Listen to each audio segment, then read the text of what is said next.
Okay, another story from Angry Intel Guy. Again, another story having to do with Carswell. And you can go Google this to find out when this aircraft accident happened. It's on the internet. I can't even remember the date.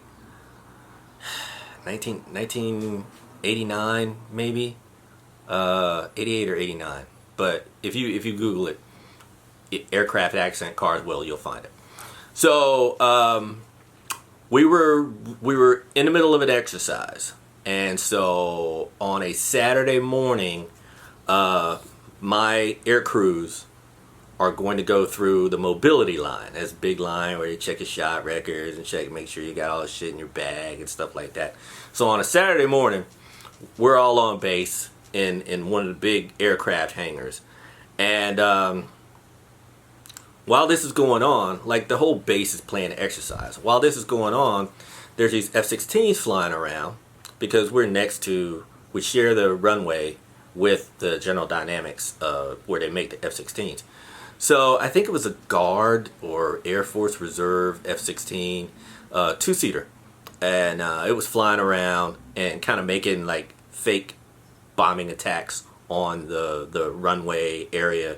And then so the CE guys, the civil engineering guys, could go out and play, practice their rapid runway repair. And so, their planes are coming in and they're setting off like little fucking flashbangs and stuff like that, simulating an air attack, while we're in the hangar, all lined up, bags, shit like that, going past the medical people and the legal people, get your will and all that shit in order. So I remember at one point, I'm just walking around making sure my guys are, in the line, and hey, you got everything, okay, cool, and they're processing through. And I started to walk out to the front of the hangar that was out looking out over the airfield. And as I'm walking and I'm getting close to the front of the hangar, just everybody that was outside and at the door of the hangar just kind of looked up like that. And I heard this big bang. And I was like, run. Whatever in me just said, turn around and run. And I turned around and just ran back through the hangar to the back of the hangar where the rear door was. And by that time, this big explosion had happened. I had hundreds of people running behind me, and something huge slammed into the hangar. And so it was like bang, boom, and just shitloads of people just followed me out of the back of this hangar, right? And we just ran. Like, me and my guys, we just kept running down the street because our squadron building was probably like 2 blocks down the street.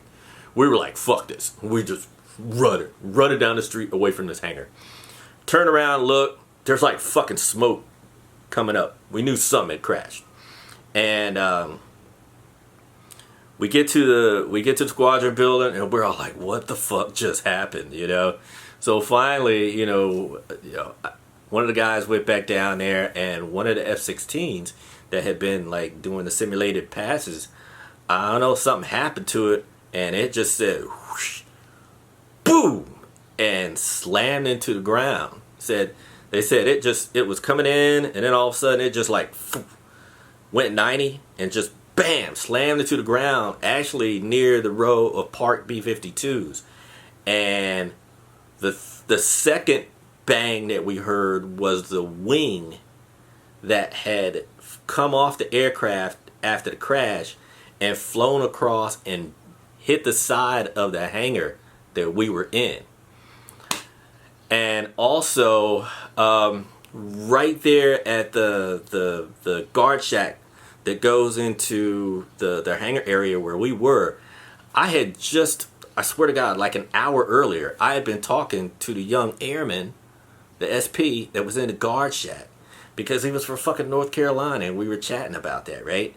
And then I walked in and you know, we're going through the whole line. This is like maybe 10-15 minutes before the actual aircraft accident happened. And I've been talking to that young airman. Well, not only did the wing of the aircraft separate and hit the hangar, but the nose gear flew across, and the guard shack is just like a fucking like telephone booth size thing, you know? Got a seat where the guy can sit and he can stand up.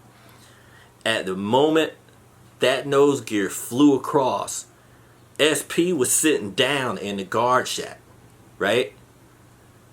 Nose gear comes across and fucking embeds itself into the guard shack right above his head. If he had been standing, that dude would have either been decapitated or cut in half. So, guy almost died that day from a fucking F-16 nose gear that slammed into the little guard shack where he was sitting. I found out later on that it fucked dude's mind up so bad that they just like took him from the SP squadron and said, okay, now you're in transportation, you're gonna be a bus driver. And he would just drive buses and vans and shit around the base after that, because that near-death experience like fucked him up. But yeah, that was a pretty fucked up Saturday.